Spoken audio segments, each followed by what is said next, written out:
We're going to call this meeting to order. January 21st, 2026, regular meeting of the Board of Education at 6:01 p.m. Secretary, if I could please have a roll call. Sure. David Shepherd. Present. Lauren Dowden. Present. Dr. Michael Thomas. Present. Denise Jones. Present. Rachel Merrickwin, present. O'Neill Gray. Here. And Michael Arnold. Present. All are present. Excellent. If you could all stand and join me in the Pledge of Allegiance, please. I pledge allegiance to the flag of the United States of America and to the republic for which it stands, one nation, under God, indivisible, with liberty and justice for all. Thank you. If the board could please review the agenda in front of them and provide a first and a second motion for a vote to approve. Motion to approve the agenda. Excellent. Is there a second? Second. Very good. Roll call, please. Dr. Michael Thomas. Yes. O'Neill Gray. Yes.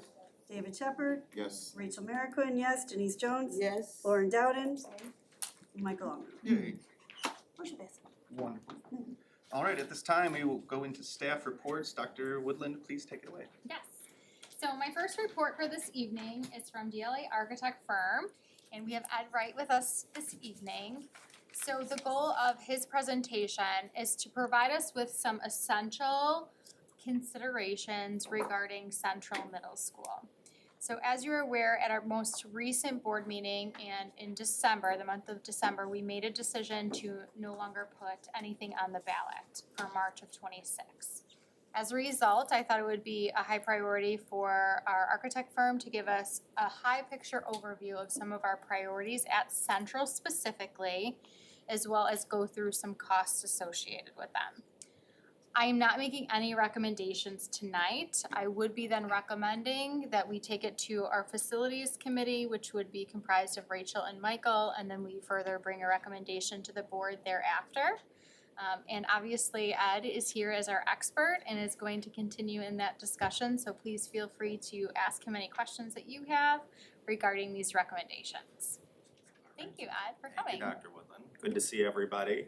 I will try not to get too far in the weeds on this, but just as a reminder, we had done a facility assessment going through all of your buildings and just looking at the conditions of infrastructure. And that was really broken up into different categories, sort of the 0 to 5 should be on your very near radar, 5 to 10, 10 to 15, 15 plus. So we went back through, looked at the 0 to 5, and it's been a couple years since we've done it, so some other things have moved into that category just by nature of time. But this list is representative of those items and then a couple other items that we had discussions with the administration about. So because it's a shorter list, I will go through it line by line and feel free to ask any questions as we get through it. So the first one really has to do with mechanical, electrical, and plumbing. The big projects there really consist of some unit vent replacements, which are on the lower level and on the second floor. Those were replaced last in 1996. Those typically have about a 30, maybe 40-year lifespan if they're taken care of well, but generally the 30-year mark is about where we are, and they should be on the radar. That's not to say they're gonna fail tomorrow. It's not to say they're gonna fail in 2 years, but they're coming just by nature of their age, so they should be on your radar of something to deal with so that they don't fail and then you're stuck having to do an emergency. In addition to that, the boilers, those are original to the building, so those were done in my cheat sheet here, 74. So those typically have about a 50-year lifespan, which is where we're at now.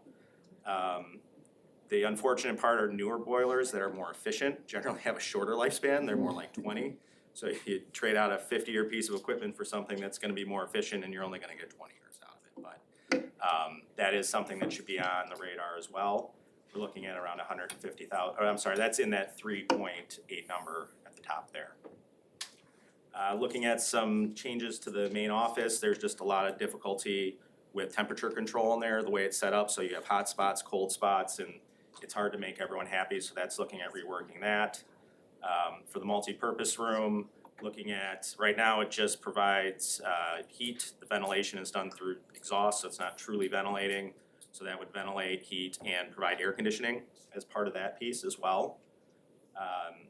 Looking at going to LED light fixtures throughout the building, that's just gonna help brighten the space, it's gonna help with efficiency, so you're gonna spend less money on energy. And there's some grants to help with that. They wouldn't offset it entirely, but there could be some funds to come back and it would certainly make the spaces look a little bit better just by giving some better lighting. And then there's some hot water storage tank replacement as part of that mechanical number. So those are the big mechanical, electrical, plumbing projects. Are there any questions on that before I kind of go down the line here? All right. One thing I will add, obviously you can see that's not the entire building. A lot of the equipment was done in that 2014, 15 vintage, some in the 2020-ish realm.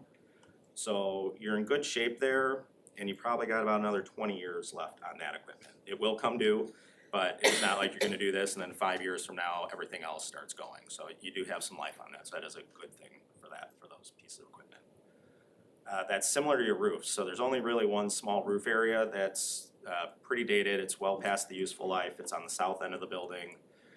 That would be the one we look at, the rest of them are of that similar vintage to the mechanical equipment. So in those 14, 15, 16 years, you guys seem to have done a good amount of work at that building, kind of get these pieces up to date. So those, again, if you did this roof, you probably have another 15 to 20 years left on the remaining roofs. And you can always patch roofs and stretch them along a little bit, but again, eventually they become due. We were also asked to look at some things that help with ADA within the building. So the elevator, having issues with the elevator going down. It's of an age right now where you're experiencing a lot of trouble with it. The elevator goes down and you can't get someone up to an upper floor. That's kind of a problem for somebody that needs elevator access. So we've done a couple of these over the last few years. We're looking about $400,000 for that work. That's been pretty consistent.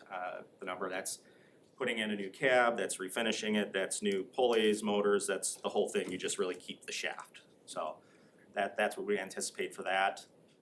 Jumping ahead, the ADA ramp, just trying to get ADA circulation at grade where we have some half levels. So looking at also doing a ramp somewhere near the library. I don't have a cost for that right now because we really haven't defined what that looks like.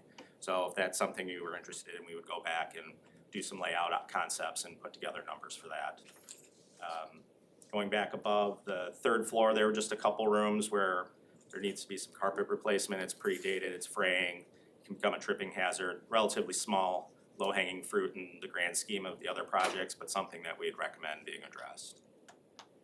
And then lastly, the life safety, which was also part of the assessment. Life safety reports are done every 10 years. You're generally trying to complete the lower item or the more immediate items in the first 5. Technically, you're supposed to complete all of it over a 10-year span. I do not know a single district who's ever done that. But that's what it says. There's no real enforcement committee on that, but that is what the law states for that. Those items typically consist of doors. Door doesn't have a closer, it's not closing the way it should, it doesn't have its fire rating any longer, the tag came off or we can't tell that it was ever properly rated. That's probably 70 to 80% of it, the rest of it is, small wall penetration here, a trip hazard there, things like that. They're not immediate threats to the safety of kids, they're something that should be looked at, they're more preventative. If there were a fire, it's not to say they won't perform, they're not gonna perform. It's not gonna last 2 hours, it might last an hour, kind of thing, if that makes sense. Mhm. So all of that in, and putting a contingency on there just for not sure when this might be bid. None of this has actually been designed yet, about 15%. We're looking at about 4.9 million plus the O&M at another 500, so about 5.5 million in total for all of that work. Which again, doesn't have to be done at one time, wouldn't actually expect you to do it all at one time. You'd probably stagger that just for less disruption to the school. Any questions? Yeah. Yeah, all right. So in addition to having some of this ready for our facilities committee meeting, Mhm. I'd really love to task DLA with coming to us at that meeting with some revised new central cost outs. Okay. I feel like what we talked about last month was that none of us are really ready to walk away and let that initiative die. But I do think that listening to the taxpayer and listening to the surveys is important as well. And I think that there's a needle to thread in there that is addressing the most pressing issue to this district, which is that middle school. And so if we've prioritized that and focused that could knock out a big chunk of that number that was so unpalatable to people. Certainly. By focusing only on the middle school and not the elementary schools. But I still feel like that $74.9 million number, I'm gonna task you guys with trying to figure out the most blood you can squeeze out of that for us. Okay. Cause if I'm gonna bring something forward, I really need to feel like we've got a clean conscience. I'm like, hey, we listened to you, it was too expensive, this is a different number, it is a different ask. And maybe we can find a way to make that tax bill hit something that's a little bit more palatable to people. Okay. Couple questions on my end Oh, with regards yeah. to that. So, and I'm not gonna hold you to it. Is there a target number in mind? And why I ask that is we did compress one time already, which doesn't mean we can't continue to do so. Yeah.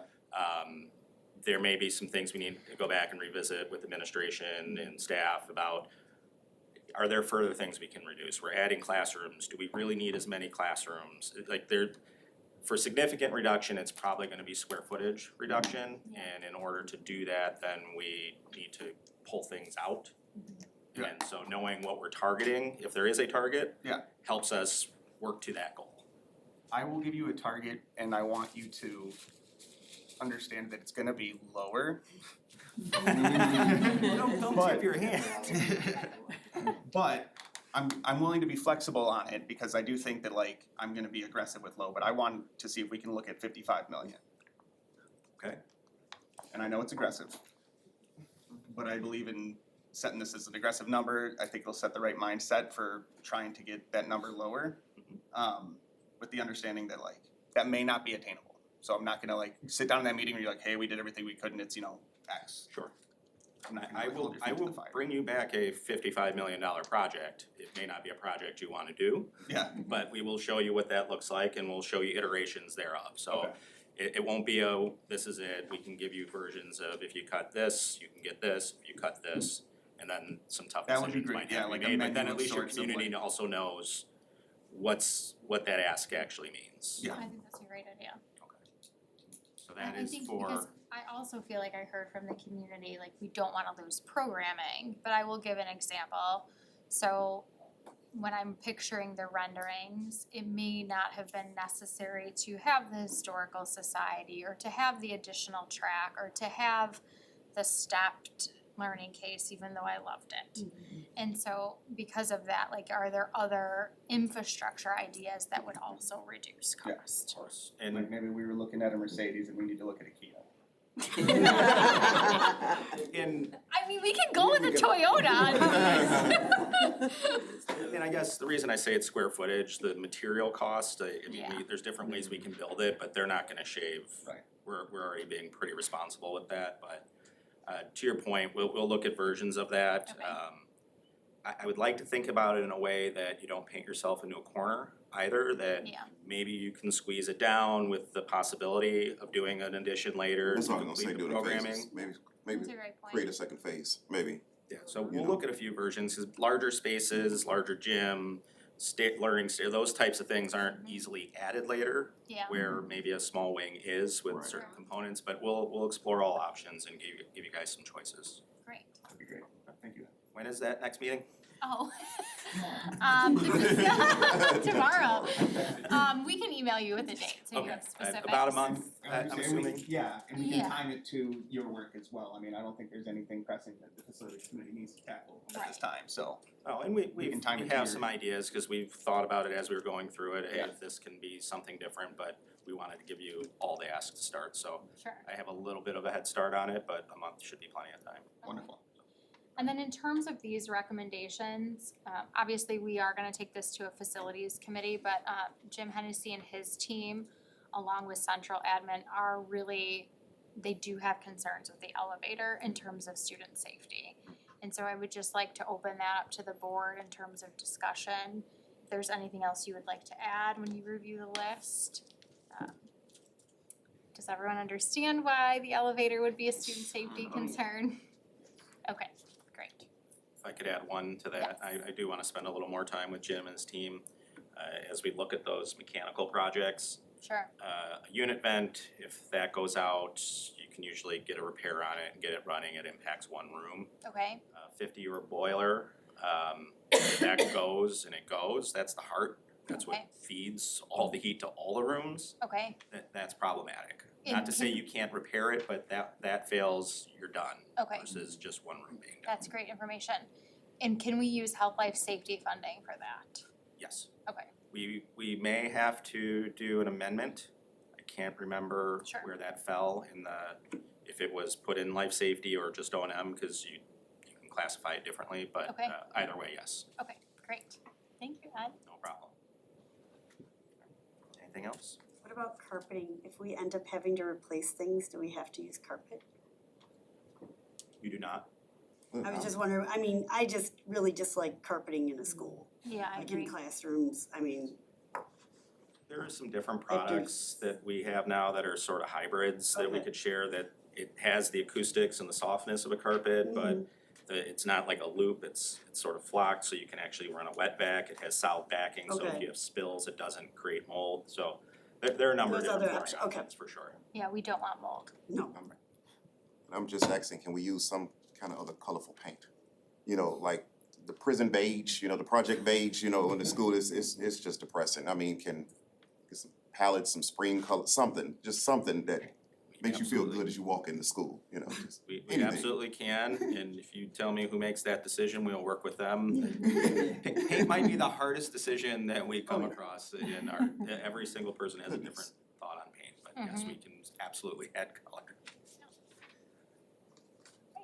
Great, thank you so much. All right, you guys have a great evening. Thanks, you too, Ed.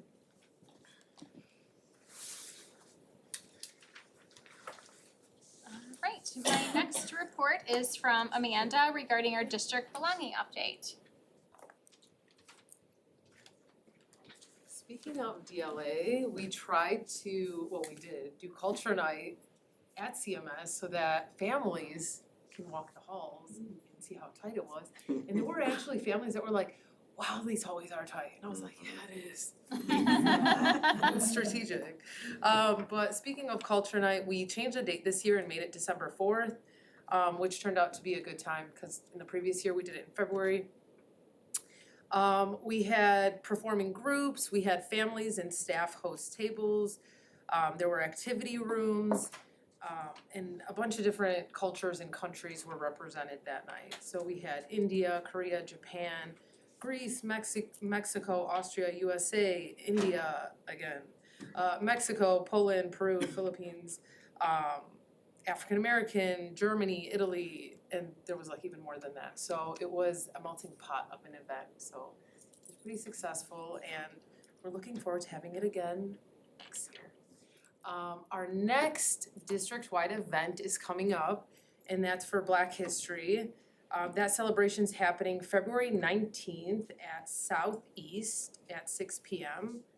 A big thank you to Dr. Woodland, Dr. Bannock, Jenny Coleman, Julie Kelly, Allie Banks, and Brooke Kandra, who are helping put this event together.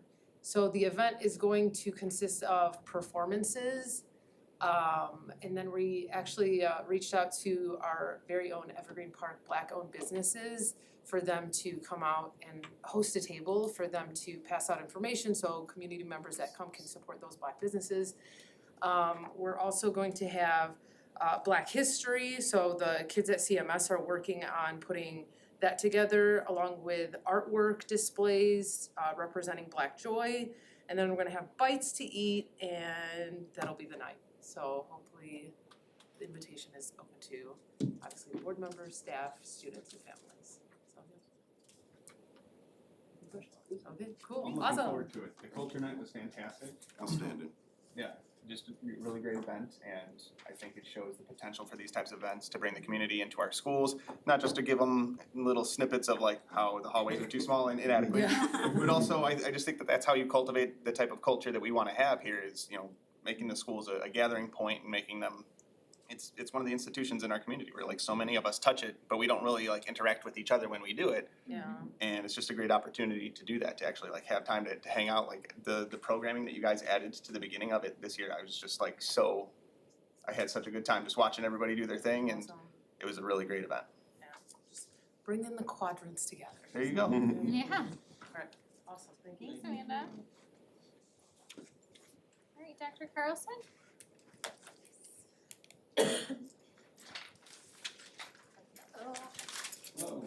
So January 6th was our first day back from winter break, and we had an institute day, which is not always, what everyone wants to do is sit and learn on that day. But we had some really great things for all staff in the morning, specifically. So Amanda, we kind of split into our elementary and our middle school and kind of ran some different sessions. So Amanda did Keys to Belonging first, which there are 8 keys to belonging that she really rolled out to all staff. And that is to ensure that students feel welcomed, invited, present, accepted, known, supported, befriended, and involved. And so she spoke on all of those. I did a session with both on success criteria. We've done a lot of work on identifying our priority standards, and from there identifying learning targets within our classrooms for our daily lessons, and then moving into success criteria. So really how students can use that success criteria to self-assess on how they are doing in relation to becoming mastering that standard. So we talked about that. And then our PE teachers worked on CPR training that day. Then also in the morning, our special ed teachers had a training with Terry Engler, really on IEP writing and present levels and things like that, just the legalities of all of those things. And then Cindy Roman did a training for our paraprofessionals on supporting students with complex needs. So rotating through all of those in the morning, then in the afternoon, the teachers went back to their buildings and we had staff meetings, and then they also even had a little bit of time at the end of the day to prepare for students that are coming the next day. So it was a busy day, but a lot of good work was done. Anyway, yes. I'm sorry. Yes, go ahead. As part of the CPR training, is it Yes. just CPR? Is it first aid training? I'm specifically thinking of like our defibrillators around the buildings and who gets trained on that stuff. Becky said so. It's with the fire department, so it's CPR and first aid, so it's all like our health staff and I think our gym teachers all participated because they were off this 2 years. They typically do the nurses do the defibrillator training and the follow-up and maintenance that's needed at the beginning with staff. Okay. That makes sense? Just want to make sure we always have that in mind. Yes, yes. Anything else on our TI day? Alright, and I think we have Angela next, possibly? Yes. With Evergreen Reads.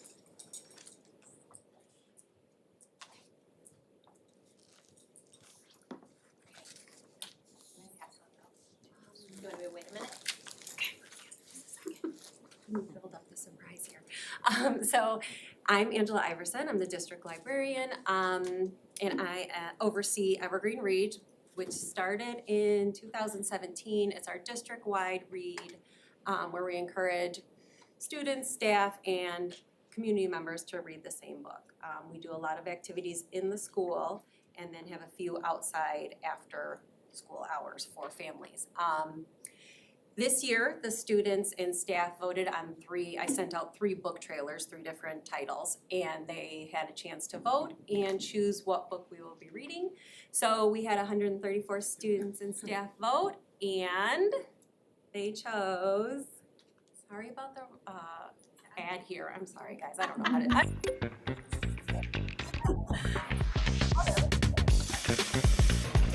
I mean, who doesn't like a good book for Friday? Something useful, at least it wasn't an embarrassing ad.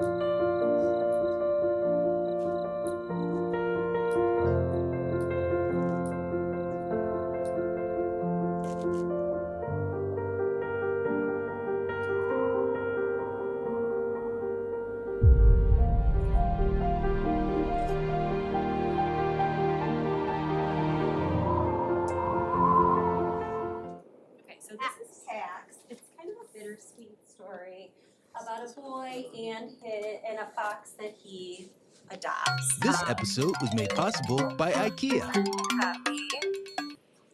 Thank you.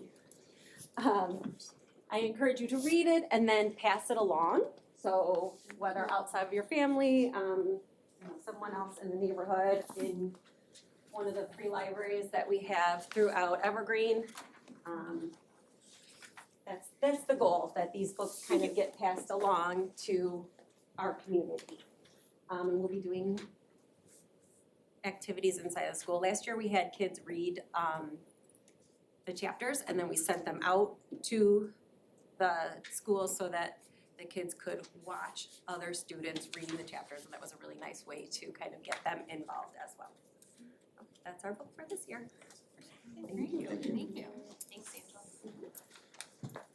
Is there usually some sort of board giving around Evergreen? There is, and I was looking on the agenda and there's nothing to approve. Okay.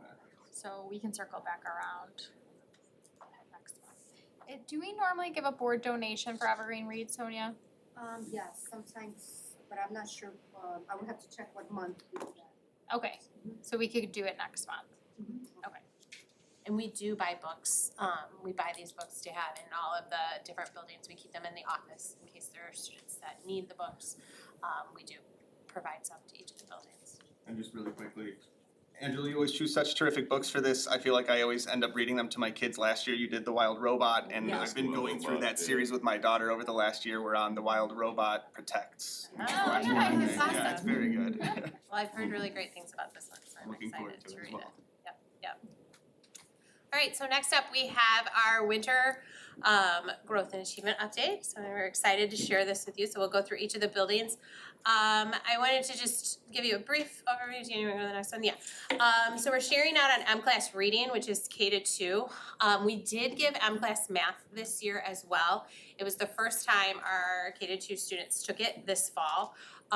It was the first time we took it on a new system. So we did see great growth in December, but we think that some of that was probably indicative of it just being new for them when they took it in September. So we don't feel super confident in that yet, but we're excited about what it will tell us in the future.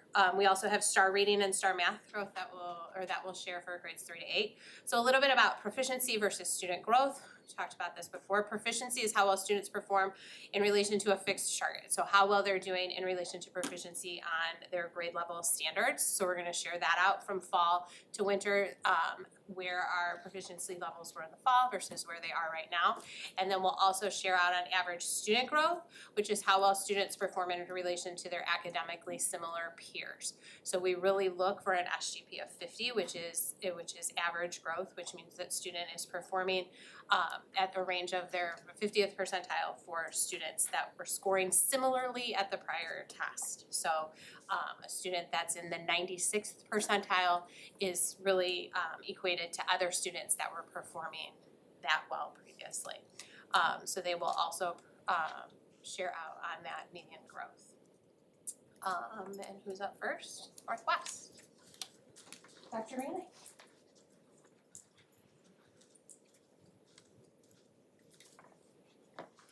So with our growth, first of all, thank you to our teachers. They did a phenomenal job this year in terms of growth. Kindergarten saw some really good growth, as well as first grade saw some really good growth, as you can see with 90% meeting the growth targets. We did a lot of focus on those early literacy skills and just really infusing those into the curriculum for this school year. In terms of second grade, so with a 34%, what we noticed is second grade, there's a new test that's introduced called the MAZE, which is it's a reading comprehension test. And what we've come to realize is that students were not as familiar with how to take it, so we just have to find more ways to incorporate, like practice with that in terms of with that. So we saw some good growth in some of the other subject areas that they test for that. So with in terms of STAR reading, so we have the district goal of 50 SGP. So fourth grade was super close, and everybody else met or exceeded that, which is great. Our teachers worked really hard this year in terms of our win time, which is what I need time. I'm really looking at those student growth, the student scores, figuring out like what they need to focus on, and putting some of those things into place. Fourth grade, what we realized is with the curriculum, we need to focus a little bit more with, there's not as much fiction for the first semester for fourth grade. So we're looking at how can we incorporate more fiction into that win time and other things like that. So we can, I mean, we're almost right there, but just to get a little bit higher with that. Then math, I'm really really excited about math, that we had some really good growth if you look in terms of achievement, and we also had some good growth in terms of the scores with third, fourth, and fifth grade. So we've been doing a lot in terms of looking at how we use our exit tickets and putting into place more practice with students or pulling small groups at the end of our math blocks to ensure that students are getting the help that they need, in addition to the win time that we have as well too. So with the next slide, it's just kind of our plans for improvement. So in terms of culture, we've realized that when we set goals with students, they do better on these assessments. So we've been trying to do that with the students. And then this year, one of the school goals is working with families around healthy use of technology. So we've noticed attention spans kind of decreasing a little bit over the course, and students coming in with like less communication and less skills that they need. So we've been really working with families this year to introduce the topic of technology, healthy use of technology, and even sharing with them like a technology template they could use about how to use it with their students as well too. In terms of curriculum, once again, we've created plans with the win time, kind of what we talked about, like with the maze assessment, just finding and making sure that our curriculum matches what's on the assessments, and if not, finding ways that we can practice it with the students. And really working on one of the areas that we need to a little bit more focus on is with fluency, just finding more times for students to practice just fluently reading and giving them more opportunities to do so. In addition, we've just at the last staff meeting in January, we looked at writing standards and exemplars just to make sure that teachers are aware of like where students are supposed to be and giving them those student exemplars to show them the type of writing they should be expecting and how they can meet it. And then we're continuing, we call it SWAT teams, which are quick intensive skill-based interventions for students that are like on the bubble to kind of push that growth and move it forward, as well as utilizing interventions and homework help. So, any questions? Thank you. Thank you, Dr. Mann.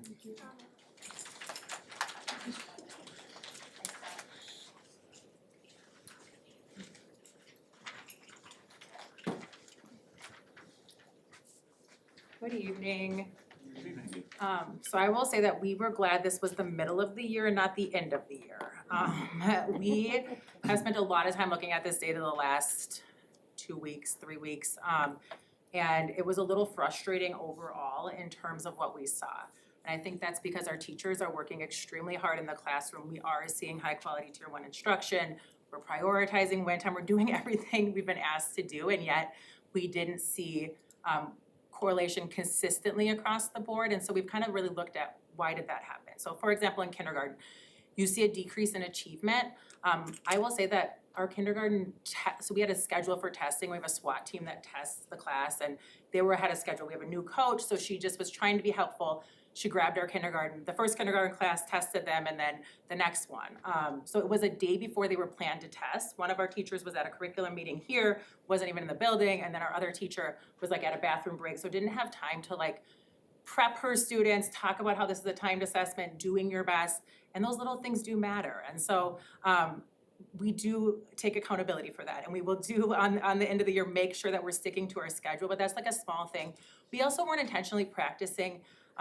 So with our win time, we weren't intentionally practicing some of these assessments, which we've now learned is something that we just need to do. So for example, in kindergarten, we do an ESGI assessment as well, and our kids are meeting growth that we would expect. They know their letters, they know their sounds, yet during the M class letter naming subtest, 25% of our students were below the 10th percentile because we didn't practice doing that rapidly. We didn't practice that test. And so thankfully I learned a lot from Carrie, Matt, and Scott in terms of like how to better utilize that win time so that we are seeing the results on our M class assessment.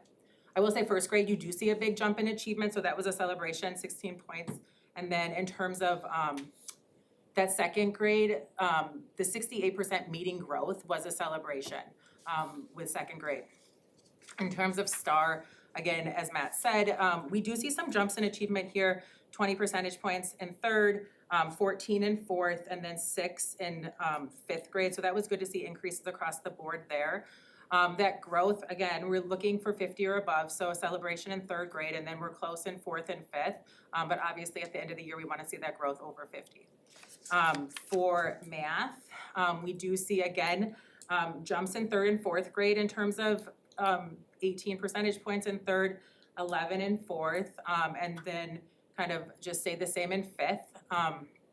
And so we've been having conversations with, we are departmentalized for the first time in fifth grade, so we're moving during win time and changing those groups, so really prioritizing, you know, that win time and what each student needs to be successful has been just the focus moving forward. So again, the SGPs are third and fourth over 50, and then fifth grade close at that 49.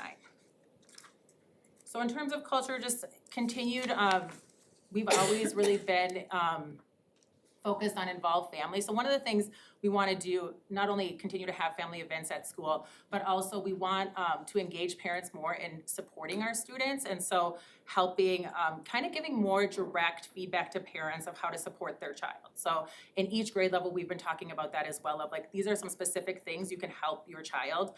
So not just, this is what we're learning this week in like a teacher newsletter, but really direct, you know, like Matt said, working on fluency, like read this passage, it will take you 2 minutes a day, but this will help us. We continue to have whole school assemblies, a lot with PBS, but also with just building positive school culture. Student council, we've really looked at having student council, the officers meet more regularly with administration, just to hear more student voice in decision-making, for all school-wide, kind of priorities. We kind of run things past them and get their thoughts on things. We've been doing, having students set goals around benchmark data, so especially third, fourth, and fifth with STAR, they look at what is their goal, they write that down, they talk about it, so continuing to do that. And then just our teacher leadership team, so our building leadership team really, I will say I was disappointed when they looked at this data, because I think they know the hard work that we're doing and how we've been really focused on our learning walks, and we provided professional development. And so to not see kind of the results fully has really caused us to take a deeper look. So then in terms of just next steps, again, we've been focused on win time all year, but I think I like listening to Matt, you know, I've gotten some ideas of how we can even maximize that time even more. Again, just more feedback to teachers. We've really been trying to have more learning walks, more administration, like informal observations, but like we really value feedback, that just consistent feedback as often as possible to teachers, I think really helps them. Finding ways to ensure that the curriculum matches the assessment. That's what I was kind of saying with the M class, even though we're seeing like with our kindergartners, we're doing well on all of our common assessments in line with the rest of the district. So again, just intentionally practicing some of those assessments that will help us with that benchmark testing. We have after school targeted skills groups in first through fifth grade. So again, looking at that middle of the year data, these are small targeted groups. There's 4 or 5 kids in some of those groups, really working with, you know, a teacher on reading comprehension. So thankfully our teachers are willing to, you know, stay after school to do that. And then we've really looked at MTSS this year, looking at the interventions that we have in place, the fidelity of those interventions, and just making sure that we have the right intervention for the right student. Thank you. Thanks.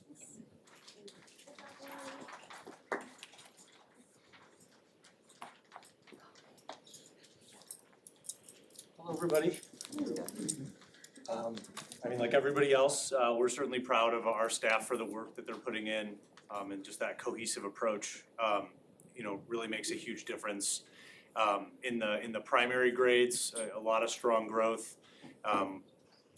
You see that in the SGP and the achievement data. We always look at, you know, how many kids we're meeting and exceeding at the beginning of the year, and then the middle of the year and the end of the year, and you want that number to go up every single time. And so our K1, 2 teachers have really been working hard in targeting. I think what's nice about the M class is you get a very more, like it's a much more concrete idea of the skill deficits that a child may have, and it's easier to attack that in win time. And some middle of the year data meetings with all of our staff over the past couple of weeks, and just being really intentional. Okay, there's these 5 different probes, which is the one we need to focus on first, and then second, and then third. So in a systematic way, we can continue to see that growth, because we want the numbers to also look good at the end of the year. For reading, similar, really strong growth in achievement numbers, going up in almost every category. I think you talk about this in math as well. Paying more attention to some of the sequencing in the curriculum and understanding, you know, what's been covered and what hasn't been covered. In some of those middle of the year data meetings, some of the standards that our students scored low on in fourth grade were things that hadn't been addressed yet in the curriculum. But we can't use that as an excuse. We have to figure out how we can at least expose our students to some of these things. I think geometry is a very common thing that comes up in math class, that typically gets taught at the end of the year. But our kids still need to be exposed to that, and they're still gonna be tested on it in March. And so being creative with our time and intentional with our time, to make sure that they, you know, have access to that throughout the course of the year and not just in module 6 or 7, so to speak. And so you definitely saw that in reading, or in math, in fourth grade. Even though the achievement numbers went up, there was some lower growth due to some of the scores in those specific standards that our kids may have not been exposed to, that kids that like scoring kids were exposed to. So how do we attack that in a more intentional way? But obviously the meet exceed number, strong. We just wanna make sure that all of our kids are growing as fast or faster than similar students. So our action plan, obviously we wanna celebrate the success. The data's strong. We increased student proficiency and had higher than average growth in 16 out of the 18 categories. We already have a plan for those 2 where we fell short, and then the other 16 to continue that growth. Win time is gonna be incredibly important as we shift to, okay, hey, we didn't do so well on this exit ticket this morning. We're gonna use some of win time for that, but then also, what does the data say towards the specific skill deficits, and using that time that's outside of our core block to really hone in and focus. We have just a new coach this year, Julie O'Connor, has done a tremendous job just diving right in, engaging our staff in coaching cycles, attacking problems of practice. She puts out a newsletter, offers before school coffee sessions, has done PD at staff meetings. She's really done a tremendous job helping teachers focus on the things that they feel that they need. And so just appreciative of that as well.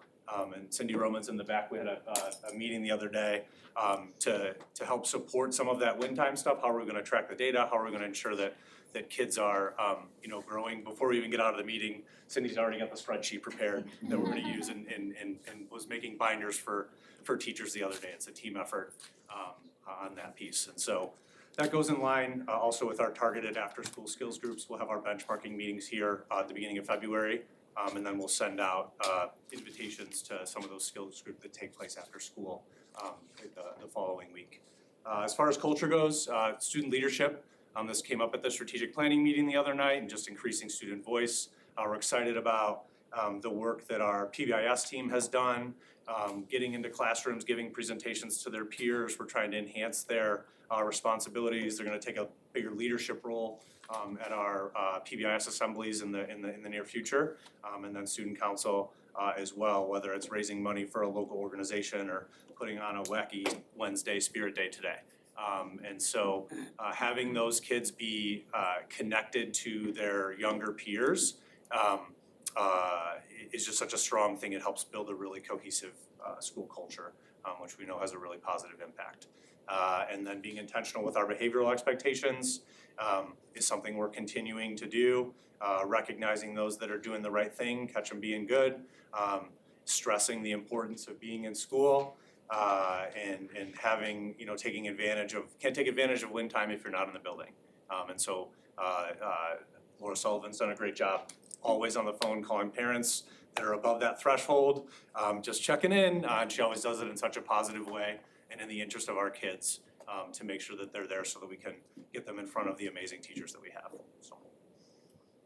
That's our update. Thanks. Thank you, Scott.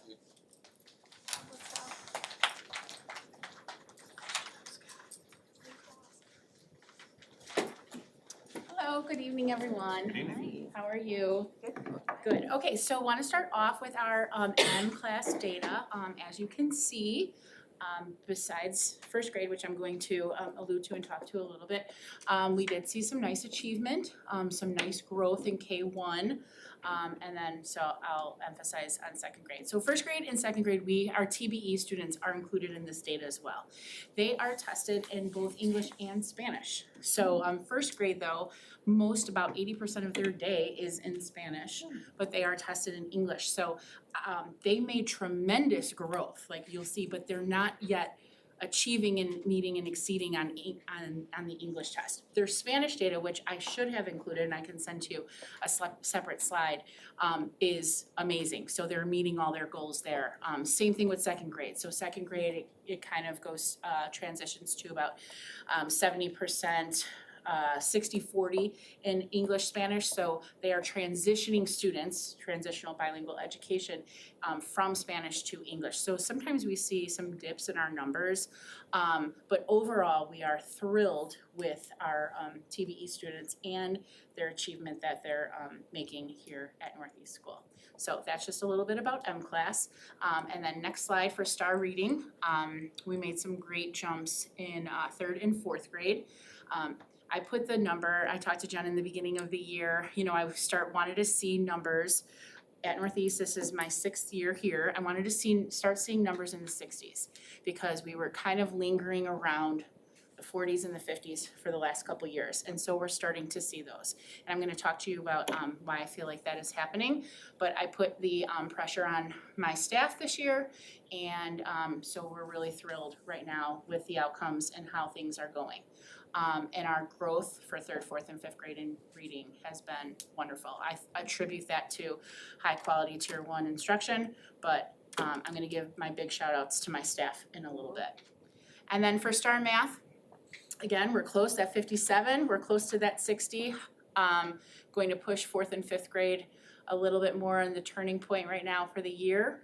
But median growth 49 for 3rd grade, they're right there, 55 and 52. So what do we do now? Well, all we've been talking about is data, you know, and my school has really embraced using data or hard data to drive instruction.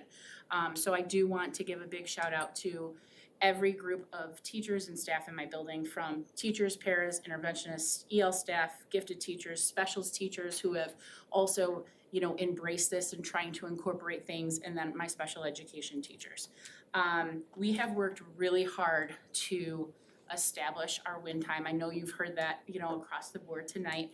I have never formally incorporated that into their schedules before. This was the first year. I'm not a micromanager of type of leader, so it was different for me to actually sit down and say, hey, this is when you're doing this. This is who's going to be involved in this process, and there are no ifs, ands, and buts about it. So I feel like there's this accountability piece that we have all hands on deck for each grade level. So the consistency that students are being pulled, the integrity, it's just, our integrity logs are the best that they have ever been. Another policy that district put in place that kind of relates to that is now we are requiring subs for all auxiliary staff. So my students are not missing minutes and precious time that's due to them because these like interventionists or special ed teachers are absent. So we have subs in place, they're writing sub plans, and so students are still getting their needs met every day, which I think is huge with consistency. So what else? Culture. So something that we did, we really pushed student ownership and emphasizing not perfection, but you have to work outside of your comfort zone and push yourself. So the students set goals this year. Teachers goal set with every single student after their fall assessment, and their job was to beat their winter score. We never really did that before as a building, but I would talk about it in announcements, and you know, teachers would use that, hey, Mrs. Berry said if you do this, then there's gonna be a prize, or you're gonna be recognized, and they bought into it. And I think they were excited, and they knew, you know, this is an important test, I have to show what I need to show, and I'm going to try my best, you know, so that was good. I'm gonna do the same thing with the IAR as well, so we wanna see some growth in that area. We highlighted successes too during assemblies, announcements, newsletters, pictures to parents that went home every week, and classroom celebrations, so we really you know, had a celebration and had a party for, you know, all of our accomplishments. And then just make sure that all these recognition systems are equitable and meaningful, you know, that the students really know the why behind it. We're really focusing on, I like less is more, so we're really focusing on success criteria and learning targets. It's in my informal observations, learning walks, formal observations. We're really focusing on getting teachers to feel comfortable with, informing students what they're doing, why they're doing it, and students being able to communicate that back. Because again, that increases student ownership and reflection as well. So we had a couple opportunities for building-led PD, and we focused on these things, and we're starting to see it unravel right now and starting to see the benefits. Student discourse, again, having students engage in more meaningful conversations so they can grasp the content and make deeper connections. And then Mrs. Vienna, she introduced a math fact fluency. That was one thing that we knew that we were pretty weak in. And so we're using extra math again as an incentive program. And so we have level uppers, and every time they level up on their own, we receive a certificate and they get announced, and then they put their name in a raffle basket, and we call a couple raffles a week. So they're loving it. And parents, the feedback from parents are like, they're asking us to practice their facts, so that's a good thing. And then intentional small group lesson planning, all tenured teachers just have to turn into me their small group lesson plan to coincide with their win times. So I wanna know exactly what they're doing, with what student, what skills they're concentrating on, and then how they're assessing, and then making sure that those groups are always fluid, that we're not stuck. So looking at data, consistently. And then last, I did include social emotional well-being because I feel like it's a huge part of all of this. So without that part, self-regulation, empathy, and problem solving, we can't get to culture and curriculum and instruction. So we are always at Northeast focused on that. I love that focus. That is so important to be in the right mindset. You cannot perform on anything if you're not feeling well or right. Yeah, And they have to feel putting good. it forward is good. Yes, yeah, thanks. Any questions? You mentioned that you could follow up with the Spanish test data. Would you mind doing that, please? Yes, I will. Yeah, I'll send it to you. Awesome. Thanks. Have a good one.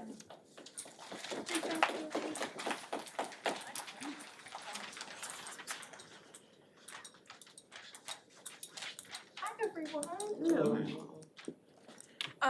So first, I'm just gonna share our data and then kind of go in like the other principals did with what we're going to continue to do to see our success. So for reading, you can see our fall and winter benchmark along with our median SGP.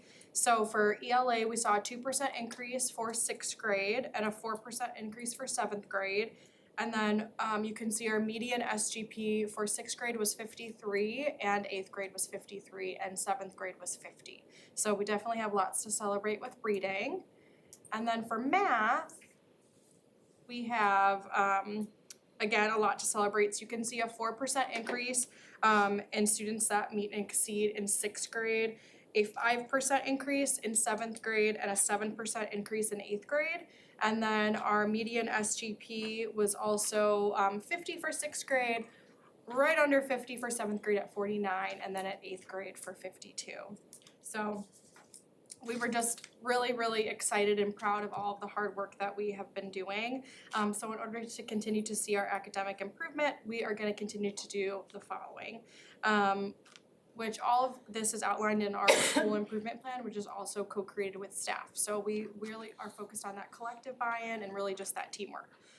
So similar to the other principles, we are gonna continue with our, to build student ownership through goal setting. So after each of our STAR assessments, the students do look at their STAR report, which includes like how they did on our focus skills. It also includes their growth, so they can really reflect on where am I right now, and then they're setting goals based on where they are. So they're not setting general goals for the whole class. They're really looking at where they currently are and what's manageable and reasonable for instance, to winter and then also to spring.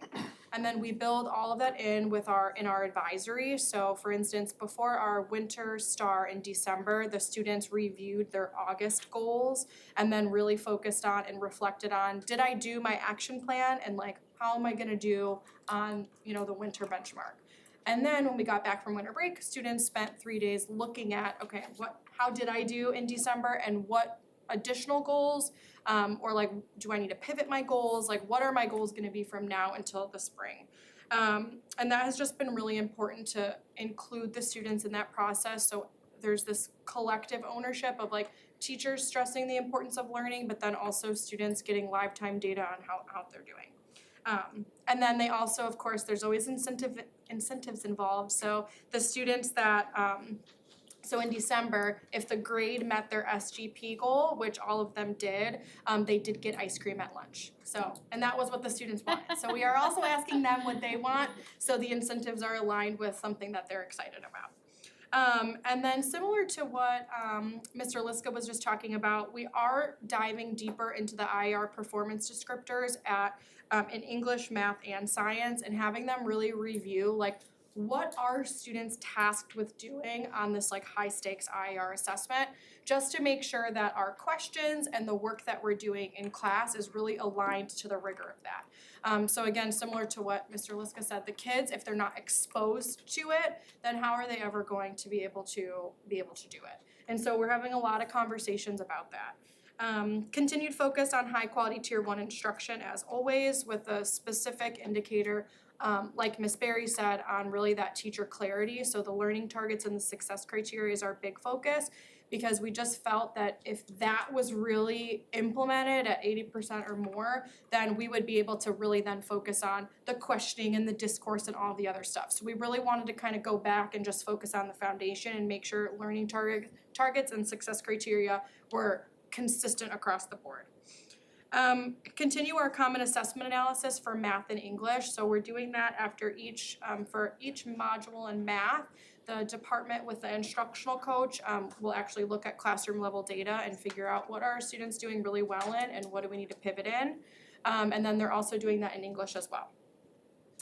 We also were approved this year to do like quarterly curriculum days for core classes, and that has been immensely valuable. So that's for math, English, science, and social studies. And what we do is we sub the teachers out for 2 periods a day.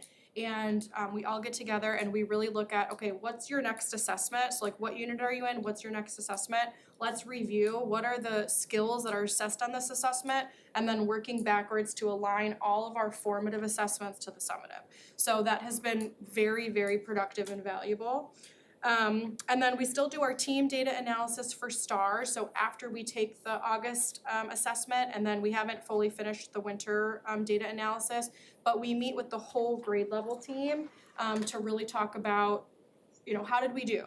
So in addition to looking at the whole grade, we also look at subgroup data. So how are our multilingual students doing? How are our students with IEPs doing? And how are our students of color doing? Because we don't want to see any discrepant data between our general, like 6th graders, and our subgroups. And then again, that also drives this like collective teacher efficacy, because it's not just like the math teacher and the English teacher owning the data. It's really like as a whole 7th grade team, what are we collectively doing to improve like student, you know, learning, growth, well-being in general. So yes, so we're currently working on that, and we'll finish all those up, I think probably at the end of February. And then we're going to continue with our department analysis. The coaches really drive this, but they also meet with math and ELA as a department, and they look at classroom level data as well to see where like, how are the students in 2nd period really doing on STAR? And like, what do we need to do big picture to make sure that we're hitting those standards that maybe we're not doing so well in. And then we also are looking to continue to build testing excitement for IER and ISA. With our latest STAR assessment in December, I did receive some teacher feedback, like we just need to like build up the energy. So I did feel like Carrie Berry, because I walked around with a speaker that Ms. Weston made me a playlist, and we walked around and like we're hyping everyone up for STAR. So to get the energy up. So I was channeling my inner Carrie Berry over there, which I appreciate. And then for behavior, SEL, and attendance, we're just going to continue consistency with discipline and communication through our progressive discipline matrix. I know the deans presented in October, but we've continued to see success with our referrals going down, and I really think that is obviously due to consistency and just really clear communication. We also have intentional and explicit social emotional learning and advisory. And it's awesome that DELT now is focused on this SEL responsiveness. So like, taking the capturing kids' hearts, but then also tying it to like ongoing behavior. So like for instance, we noticed an uptick in like referrals for discriminatory language. So then the adult team then was responsive to that and created a lesson to respond to as needed like events. So really being timely with like what behaviors are we really seeing and how can we respond to that? Because they are middle schoolers and like do need to be taught these things, right? Like they don't, like all of these things do have to be taught. So we're really trying to do that. So thank you again to the DELT team. And then again, just like school-wide expectations out of the blues and attendance incentives or incentive assemblies. So the PBIS team really drives a lot of this work. But I do think that we have clear communications from like the top down, up down, every which way. So between the students, the staff, the families, and administration. And I think that goes a long way. And then the PBIS team has been working hard to really reinforce positive behaviors. So for instance, we've been doing monthly out of the blue days related to, again, behaviors that we're seeing. So for instance, 1 month, teachers were noticing that Chromebooks were not being charged, right? So then, you know, you get a cookie today if your Chromebook is 90% charged, and same with your ID. So it's really that PBIS team is really looking at monthly ongoing data. What is our biggest referral and how can we respond to that? And then we also have Student of the Month, which is led by one of our teachers, Ann Magdaz, where all core teachers, specials teachers, and teams nominate a Student of the Month. And it's just to, again, celebrate students, and they get their picture on the wall, and they get shouted out in the announcements. And so it's just another way to celebrate them. And then a continued focus on tiered intervention, so really making sure that the students who are meeting our district thresholds are receiving support for academics, attendance, and or behavior. And then we added an additional meeting this year where we discussed students who are meeting like all 3 thresholds. So students who are meeting our tier 3 criteria in attendance, behavior, and academics, we have a separate meeting where we talk about them, which is really important because we found that last year we often talked about students in isolation. So we talk about this student in attendance, and then at a different meeting, we would talk about that same student in behavior, and really being able to see that, like, you know, they might be struggling in all these areas, so bringing all the stakeholders to problem solve and really come to a solution. So that has been very helpful. And then designing monthly tier 1 attendance incentive programming, and really Miss Lavin, Miss Weston, Mr. Jensen, along with our social workers and school psych.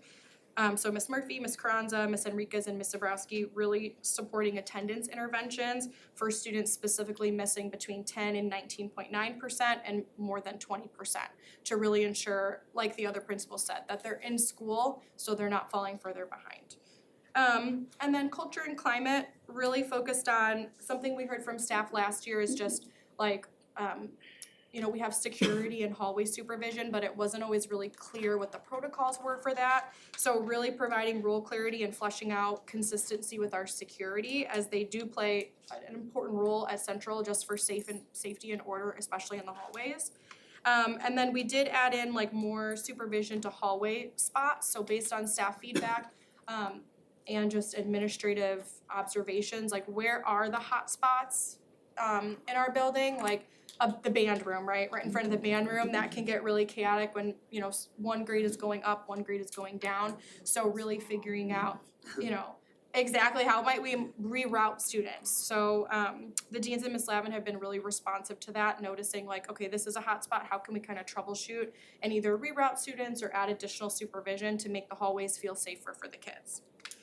We did add a service club this year and drama club based on student feedback. So just continuing to prioritize activities and clubs and sports so students, you know, can feel a sense of belonging and also like have incentive to come to school and have those positive connections. We still have our principal student impact group to increase student voice, and I just received an email from one of my 6th graders today saying, when is the next meeting gonna be? So I said, thank you so much for reminding me, because I need to put it on the calendar, so it's good that the kids really want that, and remind me. And then administration continues to do like listening and learning tours. So before winter break, we did our winter tours, and that's just so crucial because it's really just a way for teams to just say like, what's working, what's not working, and like what does administration need to know, and like what can we change. So those have been really important to building trust, and also just like so we know what's going on and how teachers are feeling. And then based on the elementary principals, They're wonderful and they do like individual staff check-ins, so I was inspired by that. And so I did offer individual check-ins with our special education teachers and our specialist teachers, just because I don't see them at team as often, to try to make sure that I'm connecting with everyone. So that's something I'm gonna continue to just personally work on. And then administration does do like monthly staff morale boosters, just just so, like, who doesn't like just like a nice fun thing? So some of the things we've done is we, over the summer, sent like handwritten postcards home, like welcome to the school year, we're so excited for you. It usually involves swag and always lots of food. So we do have a waffle bar. Julie Kelly and Matt Berman suggested a waffle bar for the next late start, so we're gonna have a waffle bar, and then like a fun weekly gift card raffle in February. So just continuing to do things every month to just show appreciation to staff and like continue to build morale. So overall, I'm just really proud of the teachers and staff for like one, intentionally planning, but also using data to inform their instruction. Working with the coaches are just essential to all of this work, to improve their practice, and really just the heart and soul that all of the people give. So it's truly a team effort. So if I haven't said it enough, really thank you to the teachers, the staff, and especially my administrative team. And the growth just really would not be possible without every single one of these people really like investing in Central and wanting it to be the best place ever. So I do believe that we will continue to see results, and I am excited to see what happens. So, questions?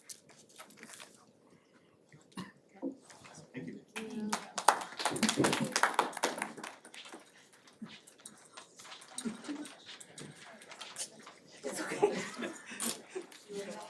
I did hear a couple of themes that I wanted to share and really again applaud our administrative team, Dr. Carlson and Rebecca Terrell, for all of their hard work. So I vividly, especially with my elementary principals, remember this conversation around master schedules. And you were all so collaborative in nature and really putting that on paper and having this common theme around win time is something that I heard. Priority standards, learning targets, success criteria, intentional planning, and teacher clarity all going hand in hand together. And so I just applaud each of you for making that come to life in our buildings, because it would not be possible without your help and support. So thank you so much.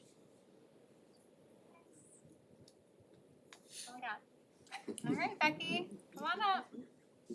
I would just like to say another shout out, and the common theme that I heard was a lot of the principals giving each other shout outs and talking about all the ideas that they get from each other.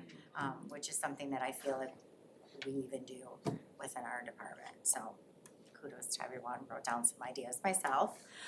So speaking of hype girl, I don't have a boom box or any costume. Although Ashley and I are dressed alike, if anyone has noticed, exactly the same. It was not planned.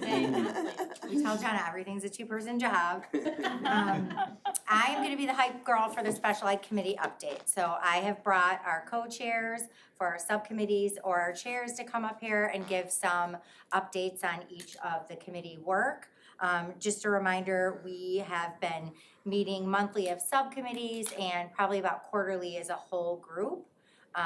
For the past couple years, working on, high quality, equitable services for our special education students. I'm really proud of the work we've done. I really feel like we are an established committee that can give input, ideas, and keep analyzing our data, examining our current practices, and continually making updates to the work that we do. So our first committee is High Quality IEP, and that's Cindy Roman. That is our chair that's gonna give a little bit of an update on our goal and action items. Thanks. Hi there. So our committee is looking at, we've been focused on making sure our IEP goals are legally defensible and useful for students. So our goal is by this April to increase indicator 2. We have 5 indicators we've been tracking on the goal rubric to 87%. And out of the 5 we reviewed this past time, 4 indicators were at mastery. So 1, 2, 5, and 4, and then 1 indicator is at progressing, so that present level of academic achievement and functional performance. So And that was moved from not meeting at all at the beginning of the year when we first reviewed it. So we've seen a lot of great growth from there.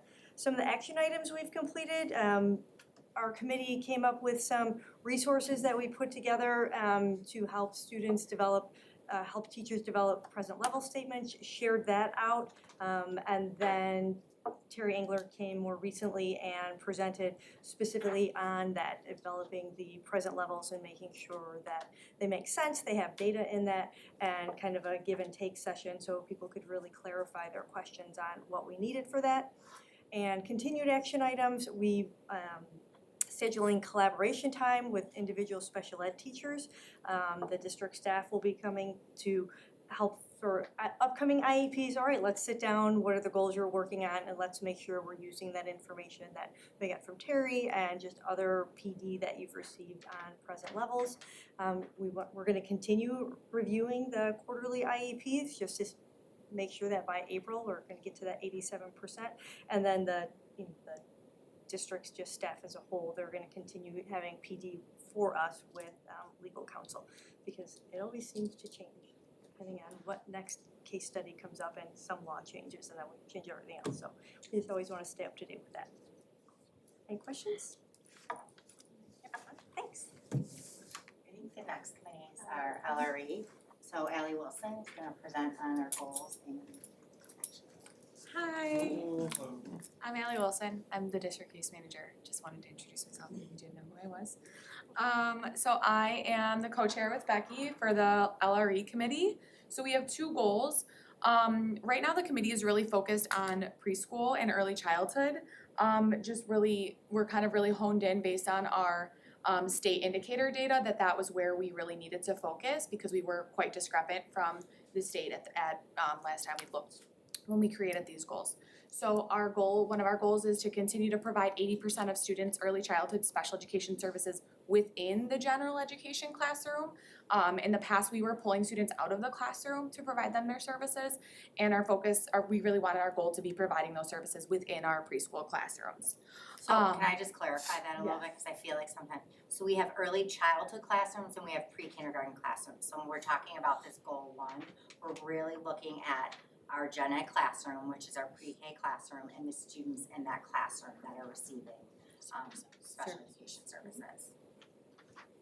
And then our other goal is to continue to increase staff confidence and competence in just their inclusive practices by providing them resources, ongoing professional development, to ensure that they feel confident to provide the services to the students within that general education classroom setting. So what we've completed so far, we resolved some clerical errors, like Becky just stated. We noticed that some of our paperwork was incorrect in how we were presenting our data, not that we weren't doing it, we were just presenting it incorrectly. So we resolved those clerical errors. We've coordinated the classroom schedule so that small group times can be staggered, so related service providers can be pushing into those general education classrooms while also servicing all the students on their caseloads, because we do have service providers who share buildings and such. And we also gathered staff suggestion for professional development topics, and we're providing them those job-specific trainings based on their feedback to ensure that we're providing them what they need and what they're telling us they want more information and more training about. Our action items that we're currently working on, we're facilitating walkthroughs similar to the learning walks that occur specifically K5, K8 I should say. We're gonna be facilitating walkthroughs of all of our pre-kindergarten classrooms to identify those areas of strength and areas of needing improvement to ensure that our inclusive practices look the way that they should, and they're supporting and benefiting our students the best that they can. And continuing to gather data from those walkthroughs to then create learning and improvement goals, sharing those goals with staff or sharing the data with staff, and then again, continuing that cycle of providing that professional development. Any questions? Thank you for your time.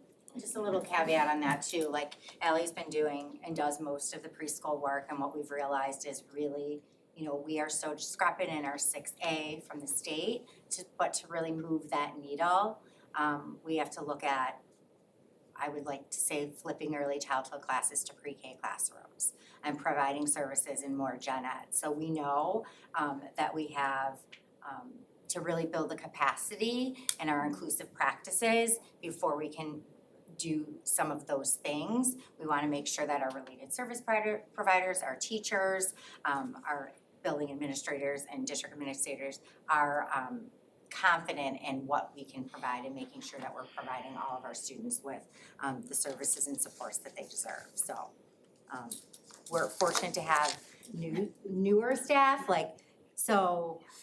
lot of PD and information, and we're kind of like starting fresh, but that's just what we have to do and we have to do. And Ally's been great working with, and the principals have been great and very flexible and kind of letting us take the lead on building some of those things within that pre-K early childhood schedule, so. But the committee. I could go on a soapbox about preschool, but Yeah. So. Thanks, guys. What's the difference between early childhood and pre-K? I always thought they were like synonyms. So that's why I wanted to clarify. So the pre-kindergarten classroom is an at-risk classroom, but it's a general education classroom. You do, like any general education classroom, have to meet state requirements in regards to how many students are general education versus how many students are in special education in that classroom. So how many students have IEPs? So 70-30 makeup, similar to what a co-taught classroom would be. Okay. Same. Our early childhood classrooms are only special ed classrooms, so like a self-contained classroom basically. And then you also have the requirements in regards to how many students can be in each classroom with and without a peer. And typically, we are seeing more and more students come in to our pre-K screenings that Ally likes to refer to as off the streets, that we haven't been given information from our early intervention or SXU birth to 3 that are on our state list that appear out of nowhere and need pretty intensive services and supports. So it's a little nerve-wracking to flip one of our classrooms per se to a gen ed classroom, thinking about that 70-30, because we don't wanna Limit our numbers. Right. Because there can only be 10 children, there can be 10 children in an early childhood classroom with IEPs. If it's flipped to blended, we only have 5 spots at max of children with IEPs in that classroom. So it's just limiting our number of children we can service. Like in a perfect world, we'd have all of our preschools be blended preschool classrooms, but then we would need physical space Yeah, for I was them. gonna say So, space right. is the number one thing. Yeah. We're always looking at numbers for next year, this year, where In the 2 kids are years. coming from everywhere. So Everywhere. we're following trends though. I mean, that's the thing that this subcommittee and Elliot, we've really been able to track some trends at least as well, so. We've noticed that a lot of our students with IEPs in preschool and early childhood classrooms, I can give you the numbers by next board meeting, are off of IEPs by kindergarten, end of kindergarten or end of first grade, which is the goal. Yeah, Right. it's awesome. Thank you. Academic Bridge is next, so Meg Lapp. Hi, everyone. So I'm super excited to share about our goals because we've made some really good progress this year. So I chair this committee. Dr. Moeller is on this committee with me, as well as some of our great special education teachers, general education teachers, and one of our multilingual teachers. So the point of the Academic Bridge Committee is to really look at how can we bridge the gap for our students with IEPs to more successfully be able to access the general education curriculum and demonstrate that same growth we want to see for all of our students. So our first goal was that by the end of this school year, when given a STAR assessment, students with IEPs, that subgroup when we disaggregate the data, would be able to achieve that median SGP. The same goal we have, for the district for all of our kids is 50. Well, we shot a little bit above that. So we wanted to improve. Our SGP was 49 to at least 52 for reading, and our middle of the year data showed that we went up to 57 for that subgroup, which was really awesome.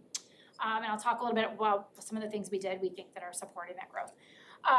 And then we wanted to improve from 46 SGP to at least a 50 in math, and by mid-year we were at 54 for that subgroup. So this is the data from kind of across the district for all students with IEPs. So we were really excited about that. Second goal was that looking at the end of the 25-26 school year, when given STAR, we would decrease the amount of students with IEPs who fall into that urgent intervention category by at least 5%. So starting the year, we had 50% of our students in the urgent intervention category for math, and we wanted to get that down to 45. And by the middle of the year, we were at 21% of the students in urgent intervention, which is really awesome. And we wanted to go from 58% from the beginning of the year down to 53% in reading. All of us special ed teachers, when we're writing goals, we always think about, making goals meaningful and attainable. So we were like, okay, 5% seems really good, we're gonna go for it. And we got down to 21% of our students in the urgent intervention category, which is really awesome. Dr. Mueller and I are big data nerds, so we really enjoy looking at all of this stuff together. And then the last goal, we don't have an updated data point on yet, but our goal was that for the end of the year, when we're looking across that high quality tier 1 framework, when we do our learning walks, that 2 of our indicators would have an overall score of 1.75. Those indicators, 3.5 and 4.3, really target if differentiation is being used in the classroom, which would show that our learners are being supported. So we'll get that data in a couple weeks when those mid-year learning walks are completed. So really, one of the things that we targeted with our subgroup in the beginning of the year was really kind of getting to the heart of why some of our students with IEPs continue to struggle with accessing general education curriculum. And students with IEPs there's 2 really big components in their IEPs. There's those goals, but they also have accommodations. And students with 504 plans also have accommodations. And one of the things that we talked about in getting some feedback from our staff was that we can write the best high quality IEP in the world with all of these accommodations, but if the students don't know what their accommodations are and they don't know how to use them, and the general ed teachers don't know how to support the students in using them, that's a great piece of paper that really isn't gonna support that student. So some of the things that we did, starting in the beginning of the year, is we did sort of a trainer model with our special education staff. We brought someone out from the ROE to do a training on the use of assistive technology tools in the classroom. Was it Infinitec? From Infinitec, yes. And she's through a grant through the ROE. So one of the things that was really cool about what she did was we met and talked ahead of time, and all of these tools we have are already things we have as a district on our Google platform. So we're not asking for new apps or different things. It's a lot of these cool tools that are already built in. Some of those things include things like speech to text or text to speech. So we have some apps through Google where kids can have everything that's on the computer with a click of a button read out loud to them. So a student with a reading disability may be able to access curriculum in all of their classes. Even if they can't decode the words, they still have the ability to gain that content without an adult necessarily having to sit with them. Same thing, for speech to text. For kids that struggle with writing, one of the components of writing is not only just the physical writing, but getting your ideas out so they can dictate into the computer and then go back and work on editing. And so since we have all these built-in tools anyway, we really guided this presentation, and we're having our special ed teachers presenting through the rotations through the year during PLC time to their own buildings about how our students can access these accommodations. And we really thought by them becoming the experts, then now they're the people that their other teachers are gonna go back to and go, hey, I have this kiddo in my room that needs this, can you help me figure out how to use this? So that's been really great. We've done it in 2 of the schools so far, and we'll continue those rotations. We're also, one of the things we targeted was having all of the case managers and the school psychologists intentionally pull and work with each one of their students, 504 and IEP, on understanding what their accommodations are. Because again, it's really great that you have this piece of paper with these things written on it, but if you as a student don't even know that you have access to these things and how to use them, it's not a useful tool. So we've been having the case managers work with the kids on that. And then also working with the teachers on that. We've put that out there for the special ed teachers to be consulting with the gen ed teachers on saying, hey, yeah, we have these great Google tools. Let me sit down and show you a little bit more how you can support the student in your classroom with using it. And one of the big things, to back up a little bit, why we wanted to focus on accommodations too is, these kids not only have the accommodations in the classroom, but on their assessments, on IER and on STAR. And one of the things we wondered and kind of worried about is, it's great if they can have the test read to them, but if they don't even know that they have that or they're not accessing it, how much is that affecting their data? So we really want to push these things in day-to-day classroom use so they're comfortable in using it when they get to assessment time. So And then the final thing we're doing is looking at continued professional development for teachers on adapting the general education curriculum for use in the special ed classrooms. I know we talked about this, Becky and I did a couple months ago, but we have a really great consultant working with the self-contained teachers in Haley's building, and then also our great instructional coaches in the middle school are working with our 2 self-contained teachers there to really look at how we can use our general education curriculum and adapt it, because we know it's a high quality curriculum, it's hitting those targeted standards we want for kids. How can they adapt that to be the curriculum we're using in special education classrooms, regardless of if a student is 2, 3, 4 years behind? And so I really think that a lot of that work we're doing this year, we're really seeing the outcomes in these assessment scores, and just in their day-to-day progress too. So, any questions? No, I just wanna say, I think that it's awesome, like this, like going back to like the elementary school principals and their presentations, like this idea of student ownership. Like I feel like as a teacher, like there's so many kids that don't understand the accommodations that they have. Yeah. I think sometimes as a teacher, you look at the list and you're like, all right, how do I implement this? Right. So I think allowing like the students to have that ownership of like, here's the tools that I use and here's how those things work for me. Absolutely. Does allow the learning to just happen more naturally. It allows like the student to advocate for themselves, it gives them voice.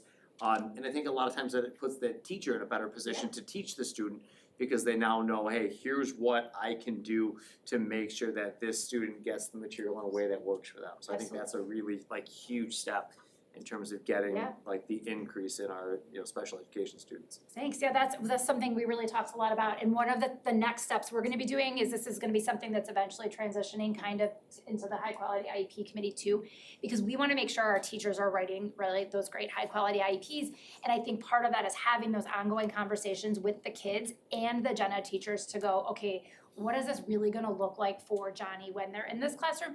And Johnny learning to advocate and go, you know what, I really like using text to speech in this class, it's super helpful, but in this class, I prefer this instead. So I think, we've started talking with the kids as young as 3rd grade about these accommodations, and that can only work to build their advocacy skills and their understanding and their use, proficiency in using these tools, so, yeah. Any other questions? Just really quickly wanted to touch on goal 2, because those are really impressive gains, but I'm afraid I don't understand what urgent intervention Oh, good, that's a great question. So when we get the STAR data back, the students they chunk the data into 4 categories. Urgent intervention is like the lowest, so kids that fell within their STAR scores put them between the 0 and the 10th percentile. So our goal is to always obviously move kids as much as possible out of that area. And actually, when we're starting to look at kids that fall into the intervention categories for tier, we're typically looking at that 10th to 20th, 25th percentile. And then kids that are 10th to 0, we're really looking at they really are in desperate need of urgent intervention. Those are oftentimes the kids we're qualifying. So what we wanna see is, now that we're getting kids in and qualifying them and they're getting intervention, we wanna move out of that category and into showing readiness and proficiency. Okay, thank you, that's very helpful. Yeah, absolutely. You can have like low proficiency but high growth and vice versa. So we wanna move the needle on both, right? We want them to increase their proficiencies, get them out of urgent intervention, but also continue with that, baseline 50 growth. Yeah. Okay, thank you guys. And last but not least, the rebranding of our subcommittee. My co-chair is Grace, our awesome CPA. We kind of have roles within the committee, but we had a discussion with the committee about rebranding from being called the Behavior Subcommittee to Behavioral Health and Wellness. I'll kind of explain that in a second, but regardless of the rebrand, we're working on maintaining our active work of ensuring our BIPs, the behavior intervention plans, have data-driven goals aligned to the students' IEPs. So that's gonna always happen regardless and be maintained. And the goals associated with that would be 2 and 3. So by 2026, check-in, check-out will be implemented with 90% fidelity at all schools in the district. And by June 2027, the number of students on Tier 2 and Tier 3 will decrease from September to June.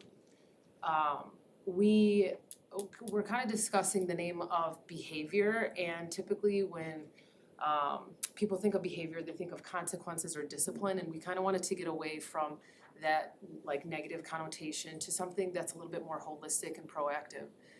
So we're moving to behavioral health and wellness, which aligns with our current work and the work that we want the committee to go towards, which includes two pieces.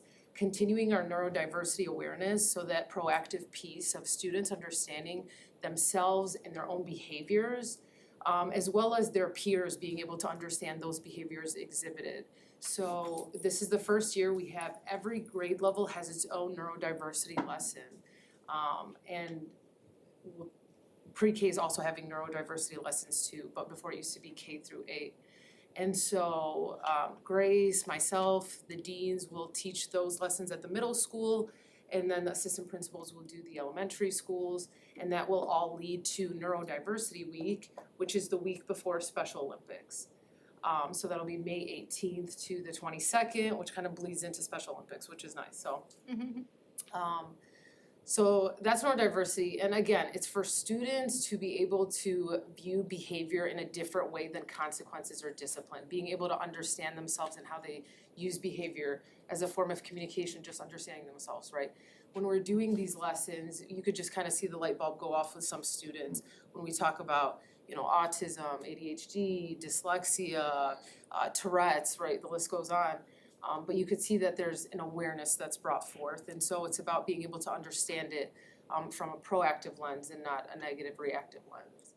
And then aside from that, it's also important that, you know, we do provide our students with a bunch of social emotional learning and supports, and that will continue with our committee being able to implement second step at the elementary level and capturing kids' heart at the middle school with fidelity, and our team working through the fidelity checks with the curriculums, but also recognizing that our adults need SEL as well.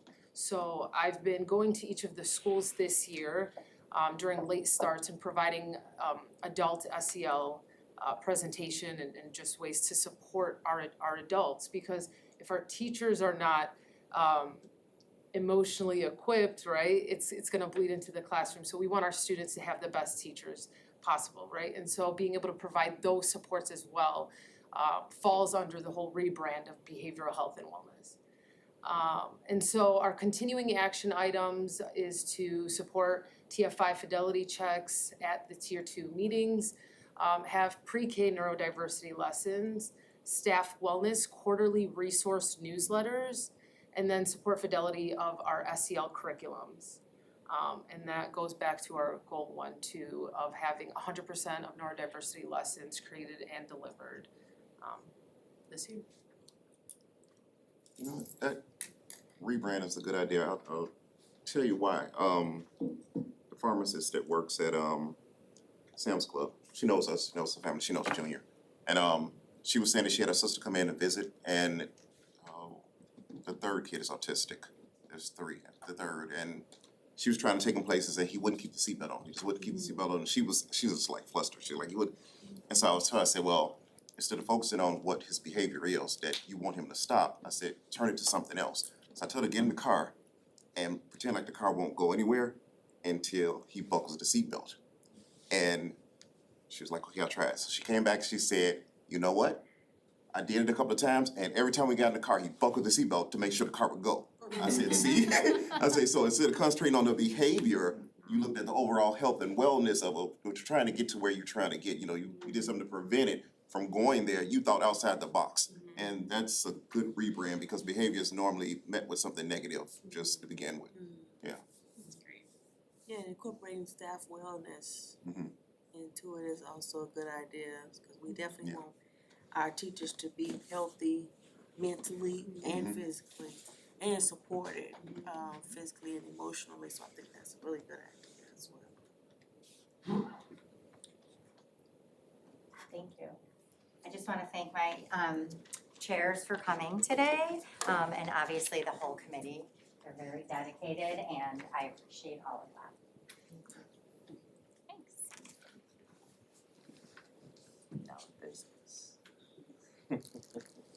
Eric, Did anyone look at notice that? Eric's quick report. Cause I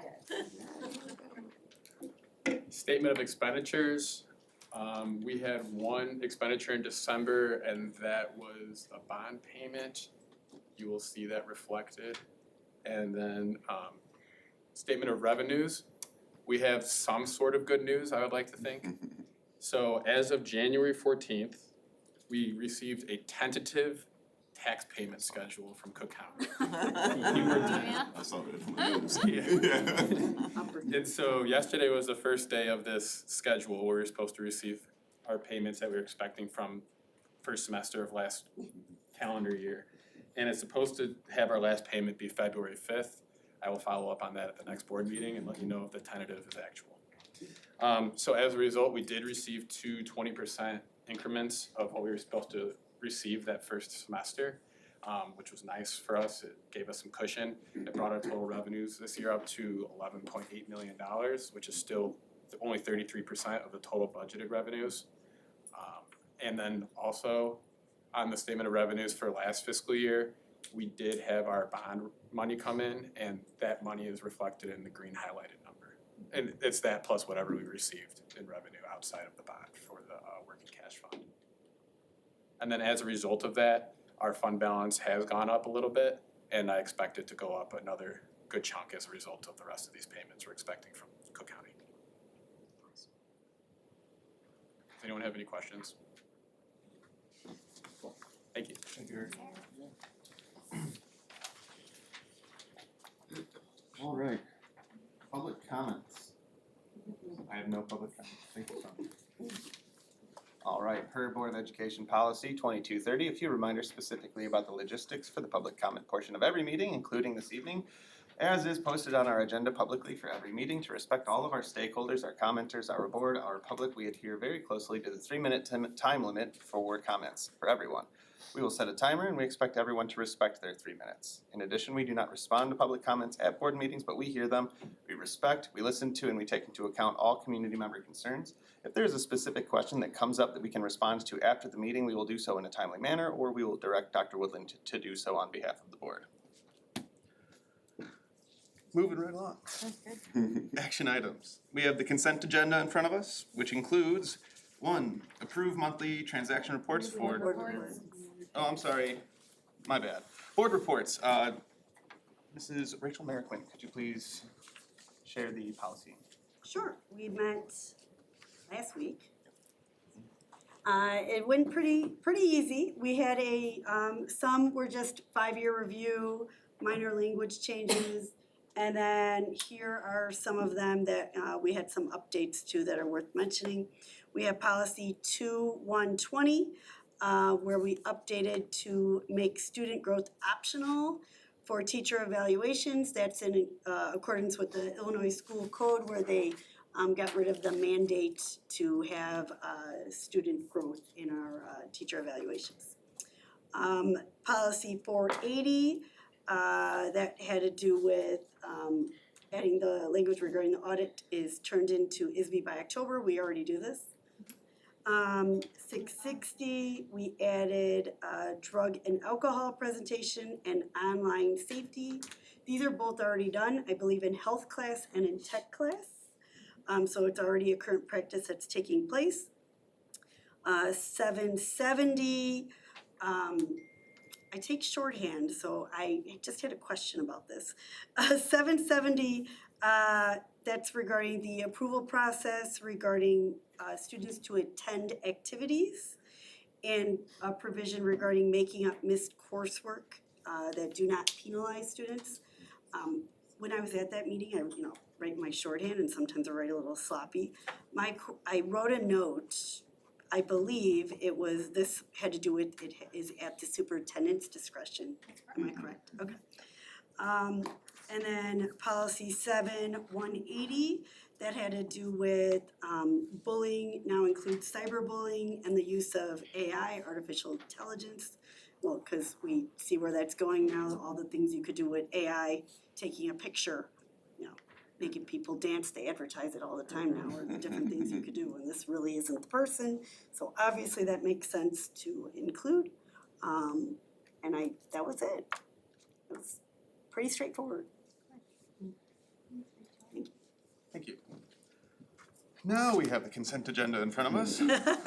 Number 1, approve monthly transaction reports for December 2025. Number 2, approve fund balance reports for December 2025. Number 3, approve expenditure report and projected payroll report for January 2026. Number 4, approve board minutes for the regular meeting of December 17, 2025. Number 5, approve closed session minutes from the regular meeting of December 17, 2025. Number 6, approve board minutes from the board policy committee meeting of January 14, 2026. Number 7, approve destruction of closed session tapes from September 2021. 8, we have a personnel addition to make. We have a couple of FMLA leaves of absences to approve, and we have a couple of resignations to approve. Do we have a first motion for the consent agenda? Motion to approve consent agenda item A. Wonderful. Do we have a second? Second. Thank you very much. And could we have a roll call, please? Sure, Dr. Michael Thomas. Yes. O'Neill Gray. Yay. David Shepherd. Yes. Rachel Merrickwin, yes. Denise Jones. Yes. Lauren Dowden. Yay. Michael Allmiller. Yay. Motion passed. Excellent, thank you. And item B. Approve first reading of revised board policies 2120, 2150, 2270, 310, 350, 360, 410, 430, 480, 4110, 4140, 4150, 4160, 4170, 4190, 520, 590, 5100, 5110, 5120, 5185, 5190, 5220, 5280, 5300, 620, 640, 660, 6130, 6135, 6140, 6160, 6210, 622, 26, 235, 6240, 6260, 6270, 6280, 710, 770, 7130, 7140, 7150, 7180, 7190, 7250, 7290, 7310, 7340, 830, 8100 as recommended by the Illinois Association of School Boards. Do I have a first, please? And do I have a second? A second. O'Neill Gray. Dr. Michael Thomas. Lauren Dowden. Yes. David Shepherd. Yes. Rachel Merrickwin, yes. Denise Jones. Yes. Michael Allmiller. Yay. I want to thank Press Plus for this. No, right. All right, Bring it to the auction. how about the expedited roll call thing for this next one? Yeah. Well, it's the same No, stuff, so isn't do it I a have to read it motion? again? It's not the same. It's not the same. Oh, it's not the It's not the same. Yeah, Cool. no. All right, I'll read it. Sorry. Yeah. Item C. Approve second reading and adoption of revised board policies 2150, 2270, 310, 350, 360, 410, 430, 4110, 4140, 4150, 4160, 4170, 4190, 520, 590, 5100, 5110, 5120, 5185, 5190, 5220, 5280, 5300, 620, 640, 6130, 6135, 6140, 6160, 6210, 6220, 6235, 6240, 6260, 6270, 6280, 710, 7130, 7140, 7150, 7190, 7250, 7290, 7310, 7340, 830, 8100 as recommended by the Illinois Association of School Boards. Is there a first? First. Motion to approve agenda item C. And is there a second? Beautiful. Could we have a roll call, please? Dr. Michael Thomas. Yes. O'Neill Gray. Yay. David Shepherd. Yes. Rachel Merrickwin, yes. Denise Jones. Yes. Lauren Dowden. Michael Allmiller. Yay. Motion passed. Wonderful, thank you so much. All right, item 9. We are going to recess to closed session to discuss the Motion. Is there a motion to recess to closed session? Motion to recess to closed session. All in favor? Wonderful. All right, to discuss the appointment, employment, compensation, discipline, performance, or dismissal of specific employees of the district or legal counsel for the district, including hearing testimony on a complaint lodged against an employee or against legal counsel for the district to determine its validity, 5 ILCS 120/2 C1 as amended by PA 930057, and to discuss collective negotiating matters between the district and its employees or their representatives or deliberations concerning salary schedules for one or more classes of employees, 5 ILCS 120/2 C2. All right, everybody listening at home, the stream is about to stop. Thanks for listening. Everybody here tonight, thank you for coming. You're welcome to stay as long as you would like. We don't know when we will come back, so if you want to leave, no hard feelings. Grab a cupcake on your way out. We love you so much. That was great.